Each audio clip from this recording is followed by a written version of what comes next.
So high everyone, यो चाहिँ birthday vlog होइन। त्यो दिन चाहिँ हामी राति यसरी बर्थडे मनाइरहेको थियौँ। एक्कासी उनीहरूले गरेर सबै केटाकेटीलाई भेला पाएर होइन। अनि हामी पनि रेडी भएर केकहरू पनि आइसकेको थियो। अनि भाइ पनि ड्रेस चेन्ज गर्दै थियो। अब यो भ्लग देख्यो भने चाहिँ लुगा फेर्दै गरेको भ्लग देख्यो भने चाहिँ मलाई मार्छ उसले है। अनि आफै नै क्यान्डलहरू बालेर अनि फुको भाइले चाहिँ होइन कति रमाइरहेको छ हेर्नु न है। अनि हामी चाहिँ जस्तै आएको थियौँ, जस्तै आउँदाखेरि केक पनि आइरहेको रहेछ घरमा। सो हामीले केक काट्नतिर लाग्यौँ, तर उनीहरूले यत्रो केटाकेटी भेला पारेको चाहिँ हामीलाई थाहा थिएन क्या। लास्ट टाइम हामीले थाहा पायौँ होइन।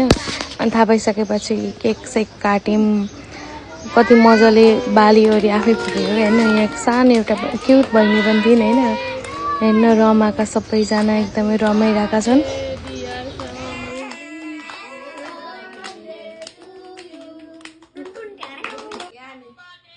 हैप्पी बर्थडे अरे त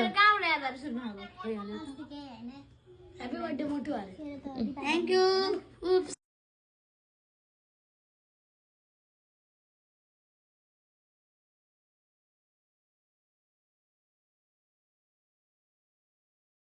अनि आमाहरू सबैजनाले टिका लगाइदिनु भयो। अनि एकदमै रात परिसकेको थियो। केटाकेटीहरूलाई हामीले खानेकुराहरू दिउँसो दियौँ। अनि केटाकेटीहरू घरतिर लाग्यो, हाम्रो केही पकाएको थिएनौँ हामीले। सो हामीले अब त्यसपछि पकाउन थाल्यौँ है। अनि पकाउन थालेपछि सबै कुरा रेडी गऱ्यौँ लास्ट टाइममा गएर। अनि सबैजना बसेर खायौँ।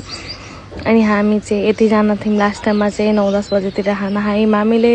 अनि खाएर सबैजनालाई बाई गरिसकेपछि भोलिपल्ट हामी उठेर अनि हेर्नु होला हामीले खाएको कुराहरू कस्तो मिठो मिठो भएको थियो।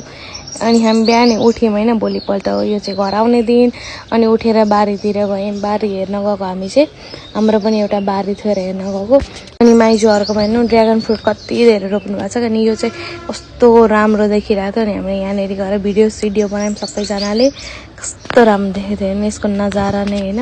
अनि हामी गयौँ माइजूसँग घाँस काट्नलाई। अनि हामीले त घाँस काटेनौँ, त्यही पनि अब गएर बसेर हेऱ्यौँ। माइजूले काट्नुभयो, हामीले चाहिँ हेऱ्यौँ, हेर्दै बस्यौँ। अनि हामीलाई घर पनि आउनुपर्ने थियो। सो हामी यहाँबाट चाहिँ घरतिर आउनु थियो। अनि खानासाना खायौँ हामीले।